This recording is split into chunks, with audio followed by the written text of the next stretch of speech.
Bagian 2, memahami isu hak kesehatan seksual dan reproduksi. Anak muda memang diharapkan untuk bawa sesuatu yang berbeda ya, bring something different on the table gitu. Karena salah satu yang keterbatasan orang tua misalnya adalah kita mungkin relatif lebih lamban dalam merespon perubahan.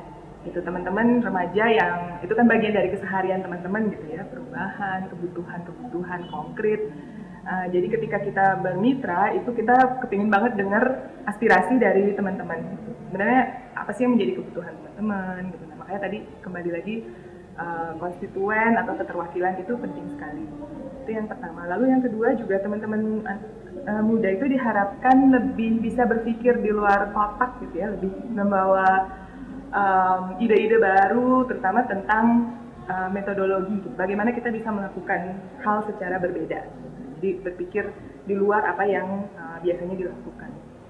Lalu yang ketiga juga tentunya kita berharap teman-teman muda itu bawa energi yang lebih dinamis gitu ya. Kalau orang dewasa kan mungkin kita sudah punya banyak rambu-rambu gitu, ada bidang-bidang tertentu yang bisa kita lakukan dan banyak yang tidak bisa kita lakukan.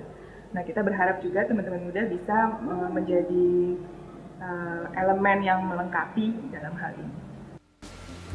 Untuk menciptakan perubahan besar, anak muda perlu memahami isu yang terjadi di sekitar mereka, sehingga mereka tahu persis apa yang dapat mereka perjuangkan. Namun, kita perlu memahami dulu isu yang terjadi di sekitar anak muda. Isu adalah masalah yang dikedepankan untuk ditanggapi atau dalam cakupan advokasi, isu adalah permasalahan yang ada dan diharapkan dapat berubah ke kondisi ideal. Contoh dari isu yang ada di sekitar anak muda adalah isu hak anak muda mendapatkan informasi terkait kesehatan seksual dan reproduksi yang komprehensif dan pelayanan kesehatan yang ramah anak muda. Berbicara mengenai kesehatan, Organisasi Kesehatan Dunia atau WHO mendefinisikan bahwa sehat adalah suatu keadaan sejahtera, fisik, mental, dan sosial, tidak hanya terbebas dari kesakitan dan kecacatan. Definisi tersebut dapat diartikan juga sebagai berikut. Sehat fisik artinya suatu keadaan jasmani yang terbebas dari rasa sakit atau kecacatan. Sehat mental artinya keadaan psikis yang seimbang, terbebas dari segala bentuk tekanan batin, pikiran, dan perasaan. Sehat sosial artinya keadaan di saat seseorang diterima di dalam lingkungan sosial atau masyarakatnya dan mampu melakukan kegiatan bersama orang lain. Dengan kata lain, seseorang yang mengalami stres atau merasa dikucilkan masyarakat adalah bagian dari kesakitan. Definisi sehat sakit yang beragam seperti ini tentunya sangat terkait dengan konteks isu seksualitas. Ketika banyak orang menjauhi kita atas dasar ekspresi gender kita atau orientasi seksual kita, lalu kita merasa stres, kita mungkin dapat dikategorikan sebagai seorang yang tidak sehat alias sakit. Maka dari itu, sehat dalam konteks kesehatan seksual dan reproduksi juga berarti memberikan dukungan dan perlakuan positif kepada setiap manusia apapun latar belakangnya. Masalahnya, nggak semua orang memahami definisi ini. Banyak anak muda yang didiskriminasi atas dasar perbedaan fisik, ekspresi, hingga orientasinya. Pernahkah kamu mendengar atau melihat temanmu dibully karena ekspresinya yang tomboy atau kemayu? Hak kesehatan seksual dan reproduksi adalah hak-hak yang menjamin setiap manusia, apapun ekspresi atau latar belakangnya, untuk mendapatkan hak atas kesehatan, penghargaan, pendidikan, serta hak fundamental lainnya sebagai manusia. Untuk menjamin pemenuhan terhadap kesehatan seksual dan reproduksi, kita memiliki 12 hak yang termasuk dalam hak kesehatan seksual dan reproduksi. 12 hak ini adalah senjata utama yang perlu kamu pahami dan tanamkan di diri kamu dalam mengadvokasikan kebutuhan akan seksualitas anak muda. 12 hak ini menjadi penting karena hak-hak ini sangatlah menjunjung tinggi hak asasi manusia. Apa saja 12 hak itu? Yuk kita bedah satu persatu. 1. Hak untuk hidup. Hak asasi ini berlaku setara untuk laki-laki dan perempuan. Tetapi ketika kita bicara tentang hak reproduksi dan hak seksual, maka hak tersebut ditujukan terutama kepada perempuan yang mempunyai hak untuk tidak menjadi mati atau meninggal oleh sebab-sebab yang bisa dihindari atau dicegah yang berhubungan dengan kehamilan dan persalinan. 2. Hak seseorang atas kemerdekaan dan keamanan. Setiap manusia mempunyai hak untuk memilih apakah ia ingin atau tidak untuk membangun hubungan, termasuk hubungan seksual, dan melakukan kontrol atas kehidupan reproduksinya, dan pilihan tersebut harus diambil secara bebas. 3. Hak untuk kesetaraan dan bebas dari segala bentuk diskriminasi. Semua orang yang dilahirkan bebas dan mempunyai harga diri dan hak asasi yang sama. 4. Hak untuk mendapatkan privasi. Setiap orang mempunyai hak untuk menyimpan rahasia pada dokter atau staf medis lainnya. 5. Hak untuk bebas berpendapat. Setiap orang mempunyai hak untuk bebas berpikir dan bertindak dengan adil dan bertanggung jawab tanpa kekerasan. Tidak satupun agama, partai politik, atau budaya yang dapat membatasi cara berpikir atau berekspresi sehubungan dengan kehidupan seksual dan reproduksinya. 6. Hak atas pendidikan dan informasi. Setiap orang, termasuk remaja, memiliki hak untuk memperoleh pendidikan dan memiliki akses yang sama untuk mendapat informasi terkini dan informasi yang sesuai tentang pendidikan seksualitas yang komprehensif dan segala sesuatu yang berkaitan dengan kehidupan seksual dan reproduksi. 7. Hak memilih atau tidak untuk menikah, membentuk, dan merencanakan keluarga. Setiap orang mempunyai hak untuk memilih kapan dan dengan siapa menikah atau tidak menikah. 8. Hak untuk menentukan apakah ingin atau kapan mempunyai anak. Setiap orang mempunyai hak untuk mendapatkan akses seluas-luasnya untuk metode kontrasepsi yang aman dan efektif. 9. Hak untuk mendapatkan layanan dan perlindungan kesehatan. Setiap orang berhak untuk menikmati hidup, kehidupan seksual yang bebas resiko, serta mempunyai hubungan antar manusia dengan kondisi yang diinginkannya. 10. Hak untuk mendapatkan manfaat dari kemajuan ilmu pengetahuan. Setiap orang mempunyai hak keuntungan atas ilmu pengetahuan dan teknologi kesehatan reproduksi terkini. Contohnya metode kontrasepsi yang modern. 11. Hak untuk bebas berkumpul dan berpartisipasi secara politik. Setiap orang mempunyai hak berkumpul dengan orang lain dan meminta serta menyuarakan hak-hak atas kesehatan seksual dan kesehatan reproduksi. 12. Hak untuk bebas dari siksaan dan salah perlakuan. Setiap orang mempunyai hak untuk bebas dari segala bentuk kekerasan. Artinya, setiap orang mempunyai hak untuk tidak mendapatkan kekerasan dalam bentuk apapun oleh pasangannya ataupun dari orang lain. Hak kesehatan seksual dan reproduksi itu bukan sekadar hak terkait kebutuhan alias organ seksual dan reproduksi manusia, melainkan juga berhubungan dengan hak-hak lain terkait kesejahteraan manusia, seperti hak atas perlindungan, partisipasi, hingga hak atas pendidikan. Namun banyak sekali orang yang berpandangan bahwa hak kesehatan seksual dan reproduksi terbatas hanya masalah organ seksual dan reproduksi semata. Sebenarnya, apa saja sih contoh permasalahan terkait hak kesehatan seksual dan reproduksi di sekitar anak muda yang bisa kita advokasikan? Pertama, pernikahan usia anak. Bisa berdampak pada kesehatan, hak atas tubuh, hingga hak atas pendidikan. Yang kedua adalah perilaku seks berisiko, yang berdampak pada kehamilan yang tidak direncanakan, pernikahan usia anak, infeksi menular seksual hingga HIV dan AIDS, aborsi yang tidak aman. Yang ketiga adalah kehamilan yang tidak direncanakan, berdampak pada pernikahan usia anak atau pernikahan paksa, aborsi yang tidak aman yang berdampak pada kesehatan dan nyawa perempuan. Yang keempat adalah sunat perempuan, berdampak pada kesehatan dan pelanggaran hak asasi manusia atau hak atas tubuh. Yang kelima adalah stigma dan diskriminasi terhadap orang dengan HIV dan AIDS, kelompok lesbian, gay, biseksual, transgender, yaitu berdampak pada perilaku bunuh diri dan depresi, dan masih banyak lagi. Jika dikaitkan dengan hak-hak yang kita pelajari sebelumnya, ke-12 hak kesehatan seksual dan reproduksi merupakan bagian dari hak asasi manusia, sehingga setiap orang seharusnya mendapatkan hak-hak tersebut secara penuh apapun latar belakang maupun kondisi yang dialami. Informasi mengenai HKSR ini seringkali dianggap tabu bagi anak muda karena alasan belum cukup umur.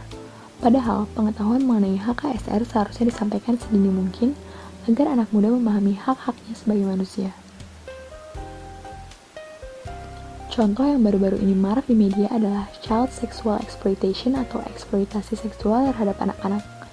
Dalam kasus ini, anak-anak berusia di bawah 18 tahun menjadi korban kejahatan seksual yang dilakukan oleh orang dewasa bahkan oleh anggota keluarganya sendiri.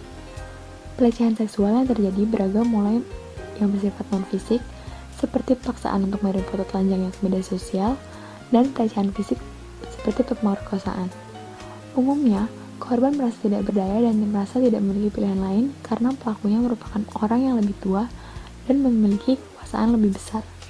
Selain eksploitasi seksual terhadap anak-anak, pernikahan usia dini juga menjadi kasus yang marak terjadi pada remaja. Pernikahan usia dini adalah pernikahan yang terjadi baik secara formal maupun informal, di mana salah satu atau kedua orang yang menikah berusia di bawah 18 tahun. Setiap tahun diperkirakan 14 juta anak perempuan dipaksa menikah saat usia mereka di bawah 18 tahun. Mereka tidak bisa menolak ketika hak-hak atas kesehatan, pendidikan, dan kesempatan mereka sebagaimana anak-anak pada umumnya dihilangkan atas dalih agama, tradisi, dan tekanan sosial. Berbagai hasil penelitian menyatakan bahwa anak perempuan yang hamil sebelum usia 15 di negara-negara berpenghasilan rendah dan menengah memiliki 2 kali lipat resiko kematian ibu daripada perempuan yang lebih tua. Masalah hak kesehatan seksual dan reproduksi anak muda yang kompleks tentunya juga disebabkan oleh beragam kebijakan nasional dan daerah kita yang belum menjunjung tinggi hak kesehatan seksual dan reproduksi anak muda. Negara memiliki kewajiban untuk melindungi, mempromosikan, dan memenuhi hak-hak warga negaranya termasuk hak anak muda. Dengan demikian, dalam beradvokasi, kita perlu mengadvokasikan produk hukum berbentuk undang-undang agar dapat mendukung hak anak muda. Terkait dengan hak kesehatan seksual dan reproduksi, setidaknya ada beberapa contoh undang-undang di Indonesia yang masih bertentangan dengan hak kesehatan seksual dan reproduksi untuk anak muda. Undang-undang tersebut antara lain, undang-undang beserta permasalahan yang di atas dapat menjadikan pegangan teman-teman dalam mengadvokasikan HKSR anak muda. Undang-undang adalah produk hukum yang bersifat memaksa dan mengikat. Dengan berusaha mengubah undang-undang nasional atau peraturan daerah menjadi lebih pro terhadap anak muda, bayangkan berapa jumlah anak muda yang hidupnya dapat kamu selamatkan.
Apa yang bisa anak muda kontribusikan untuk mendukung perubahan yang diinginkan?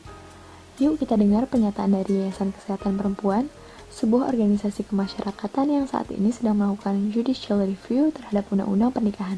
Yayasan Kesehatan Perempuan sendiri mencoba untuk menjangkau para remaja mengenai hak kesehatan reproduksi, juga seksualitas, itu dengan beberapa cara.